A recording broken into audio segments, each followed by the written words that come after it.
Hey guys, in this video I'm going to show you how to do the Kitchener stitch. The Kitchener stitch is used when you have live stitches on two needles and you want to join them together. The stitch actually forms a seam that doesn't appear to have a join. The stitches come together really nicely. It's almost like they're grafting together. So sometimes this stitch is also called the grafting stitch or just called grafting. And you tend to use the Kitchener stitch, or you have opportunities to use the Kitchener stitch when you have projects such as like this one here. It's a sock, and I've knit the sock from the cuff down, and you're at the end where you're going to join it for the where the toes would go. So just the toe end of a sock, or if you're doing just fingerless mittens, or just mittens where the top end of the mitten, when you want to seam that together, those are the kinds of places typically where you'll want to use the Kitchener stitch. So let me show you how that's done. Now you want to have line up your stitches on the two needles such that your working yarn is on the back needle, and just have your stitches lined up like so, with just maybe about an inch left on the needle, and then leave yourself a long enough tail and cut the yarn. Now here I have, in this example, I have 10 stitches on the back and 10 stitches on the front.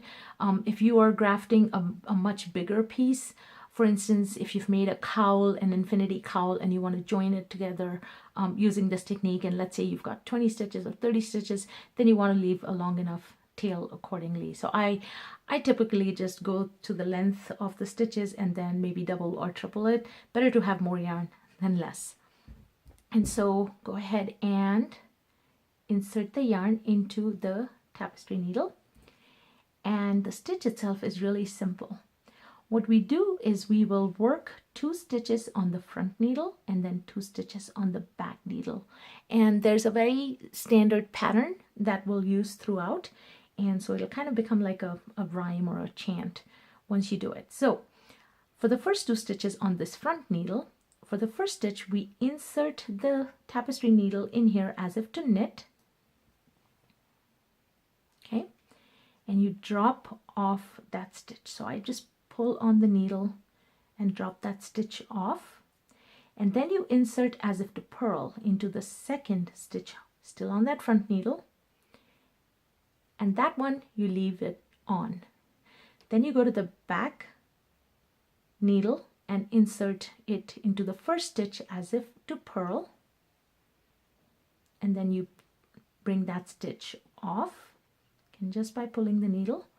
And then in the second stitch we're going to insert it as if to knit. Now still on the back needle here, and that one stays on. And at that point you might want to give it a pull, tug the yarn a little bit just to kind of tighten it. And that's the 4-stitch sequence that you'll keep doing throughout the length of these needles. So let's see that again. We insert as if to knit in the front needle, take that stitch off, insert as if to purl, leave that stitch on, insert as if to purl, take that stitch off, insert as if to knit, and leave that stitch on, and then again tug it just a little bit after you're done with that 4-stitch sequence. And that's pretty much the Kitchener stitch. You'll just keep doing that. So knit, insert as if to knit, and then off and purl. So insert as if to purl and leave it on, and then purl on the back needle, off, knit,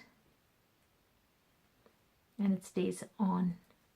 So this is the chant. So you can kind of go to yourself, front needle, knit, off,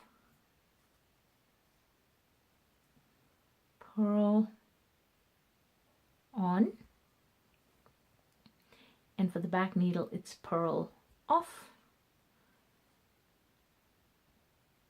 knit, on, because the stitch stays on. And you'll just keep doing that throughout to the end. When you get to the end, you'll just have 1 stitch here that you'll knit and it'll come off, and then this stitch here you'll insert as if to purl and it'll come off. And when you're done, you'll have a nice little seam. Here I have the second sock for this pair that I've done, and you'll see this is what the seam will look like. It's very seamless and doesn't even look like there is a join in there. And when you get to the end, you'll just take your needle and then insert it through one end of the through the end where you're done. Just insert it through, and then on the back side you'll weave the ends in. So just a point to note that the Kitchener stitch, you're actually doing it on the right side of the work, and even though you're seaming on the right side of the work, it provides just a beautiful, almost a seamless join. So it's a wonderful stitch to try depending on the pattern you're working on. If you have any questions, please leave me a comment in the comments field. If you like the video, click the like button. And if you want to see more videos, please subscribe to my channel, Knittycat's Knits. It's free to subscribe. Thanks for watching and happy knitting.